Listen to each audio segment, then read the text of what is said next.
जय श्री राधे। पूज्य श्री सद्गुरुदेव भगवान के चरणों में प्रणाम। पूज्य श्री चक्र जी का जीवन चरित्र। श्री गुदड़िया बाबा जी से भेंट।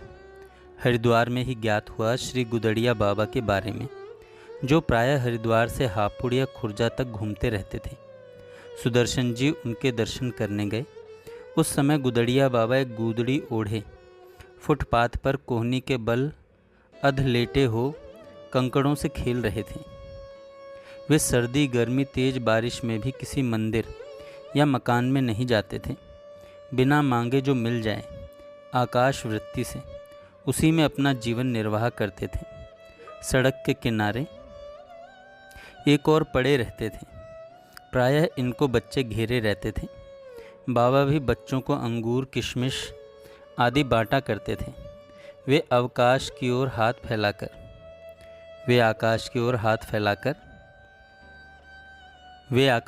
हाथ फैलाकर मुट्ठी बांधे नीचे करते तो अंगूर के गुच्छे लटकते नजर आते। यदि कोई वयस्क व्यक्ति कुछ मांगता या चमत्कार दिखाने की प्रार्थना करता तो गाली देकर भगा देते।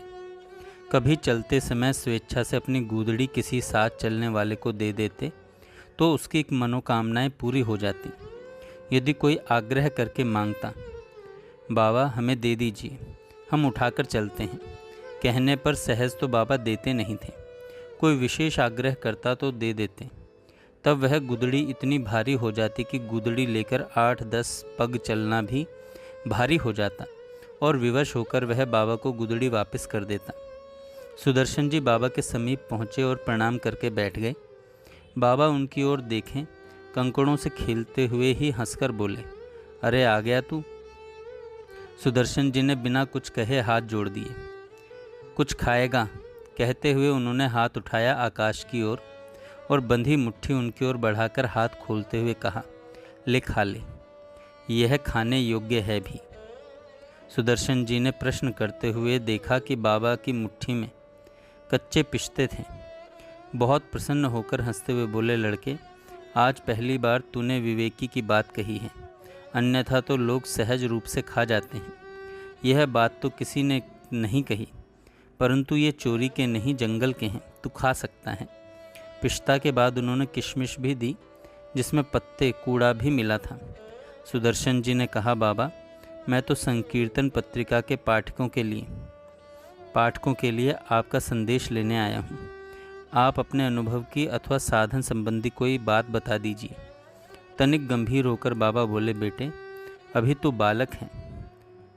सुदर्शन जी उस समय 26-27 वर्ष के थे। हम तो गए, मैंने तो मोहवश अपना जीवन नष्ट कर दिया, तू मत करना। क्योंकि जब कोई साधक जानबूझकर एक बार सिद्धि का प्रयोग करता है तो सिद्धि प्रयोग में जो अहम भाव तथा संकल्प है वह उसे इस जीवन में मुक्त नहीं होने देता। उस सिद्ध देह का प्रारब्ध तो उसी समय बन जाता है। उसका साधन भजन उस देह को ही पुष्ट करता है। वह मरकर सिद्ध लोक ही जाएगा। उसके बाद कभी मनुष्य योनि पावे तब साधन करके भले मुक्त हो जाए। सुदर्शन जी ने यह उपदेश संकीर्तन पत्रिका में तो प्रकाशित कर ही दिया, साथ ही उनके मन में भी बैठ गया। बाद में वे कहते, जब किसी दिवंगत महापुरुष के विषय में सुनता हूँ कि मृत्यु पश्चात उन्होंने अपने किसी भक्त को प्रत्यक्ष दर्शन दिया, प्रत्यक्ष आदेश दिया, तो मुझे आश्चर्य नहीं होता, बाबा की बात स्मरण आ जाती है। अब सिद्ध देह की आयु तो सिद्ध लोकों में कल्पांत तक है, और कल्प अर्थात ब्रह्मा का एक दिन मनुष्यों के वर्ष से 4 अरब 32 करोड़ वर्ष का होता है। आप चाहें तो इस बात से संतोष कर सकते हैं कि ब्रह्मा जी के वर्तमान दिन का आधा भाग व्यतीत हो चुका है, क्योंकि ब्रह्मा जी के एक दिन में चारों युग 1 सहस्त्र बार घूम जाते हैं।